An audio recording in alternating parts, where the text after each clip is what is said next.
আসসালামু আলাইকুম রহমতুল্লাহ। নরেন্দ্র মোদীর পতন হবে কি না হবে সেটা আমি বলতে পারবো না, কিন্তু ইতিহাস সাক্ষী ভারতে 1947-এর পরে এভাবে কেউ ক্ষমতাচ্যুত হয়নি। আর নরেন্দ্র মোদীর যে জনপ্রিয়তা তাতে এই ছোটোখাটো অল্প কিছু পোলাপান দিয়ে ডিপেস্টেড তাদের আপনার পতন ঘটাতে পারবে বলে আমার এখনও বিশ্বাস হয় না। বাকিটা আল্লাহ ভরসা। যাই হোক, কিন্তু নরেন্দ্র মোদীর পতন হোক আর না হোক, বাংলাদেশের গোয়া ফাটানোর ব্যবস্থা ইতিমধ্যে জামাত আর এনসিপি করে ফেলেছে। যদি নরেন্দ্র মোদীর পতন না হয় তাহলে বাংলাদেশের গোয়া যে ফাটাই দিব এটা নিশ্চিত। কয়েকটি ইনফরমেশন আপনাদেরকে দেই। সার্জিস আলম 5 আগস্ট 2024 পরে যে দিল্লি না ঢাকা এবং ভারত সম্পর্কে অবান্তর কথাবার্তা বলেছে, উস্কানি দিয়েছে, হিন্দুদেরকে যাতাই বলেছেন। সে বলেছে ভারতের ছাত্র জনতার ন্যায্য আন্দোলনের সাথে সংহতি প্রকাশ করেছে।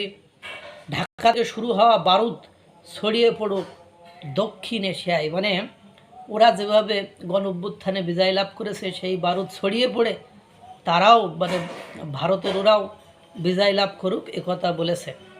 এরপরে হাসনাত আবদুল্লাহ একবার বলেছিল 7 সিস্টার্স দখল করে নেবে, পরে ইউটিউব থেকে সেই সব ভিডিও অপসারণ করতে হয়েছিল জোড়নের কারণে। সে আবার আনন্দে আত্মহারা হয়ে বলে ফেলেছে, কি বলেছে, মোদিকে পালাতে হতে পারে, মনে হয় শেখ হাসিনা তাকে নিয়েই দেশে ফিরবেন।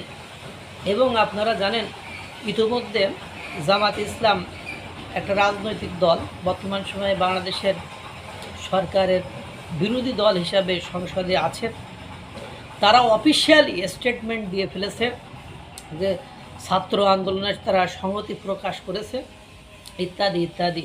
মানে তারা সম্পূর্ণরূপে ছাত্রদেরকে উস্কানো বা ছাত্রদেরকে সরকার পতনের জন্য যা যা করার তাতে তারা সাপোর্ট দেবে, এই ধরনের কথা বলে ফেলেছে।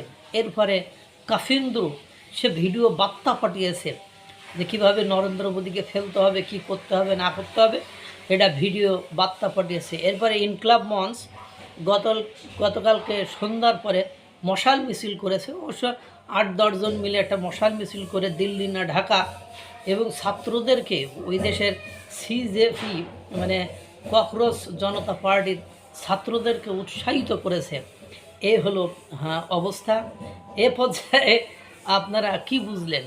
এবার ইতিমধ্যে দেখেন বাংলাদেশের কাহিনী কিন্তু শুরু হয়ে গিয়েছে। বাংলাদেশের পাম্পগুলোতে আবার লাইন দেওয়া শুরু হয়েছে, তেলের পাম্পগুলোতে। অর্থাৎ ভারতের নরেন্দ্র মোদী সরকার যদি টিকে থাকে মানে ইনশাল্লাহ টিকে থাকবে আমার জানা মতে, কারণ ইতিহাস যা বলে এই ধরনের আরও 44 বার, 12 বছরে 44 বার নরেন্দ্র মোদীকে ফেলার চেষ্টা করেছে, কিন্তু বরাবরই পাবলিক ব্যর্থ হয়েছে। এবারও ব্যর্থ হবে। এমন কোনো আন্দোলন নাই যেটাকে ট্যাকেল দিতে পারবে না। এখন এটা ইতিমধ্যে প্রমাণ হয়ে গিয়েছে।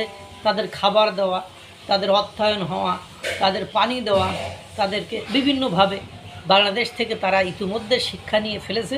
আর বিশেষ করে বাংলাদেশের শেখ হাসিনা ওই দেশে অবস্থান করেছে, সুতরাং তারা ইতিমধ্যে কী এটা হ্যান্ডেল করতে হবে এটা বুঝে ফেলেছে। কিন্তু এরা যে স্টেটমেন্ট দিয়েছে অবুঝের মতো, অন্য দেশের ইন্টারনাল বিষয়ে বাংলাদেশের গণঅভ্যুত্থান হয়েছিল সেই সময় কিন্তু আমাদের এই মানে গণঅভ্যুত্থান নিয়ে ওই দেশের বিজেপি আর কোনো রাজনৈতিক নেতা কিন্তু বিজেপির কোনো রাজনৈতিক নেতা কিন্তু স্টেটমেন্ট দেয়নি।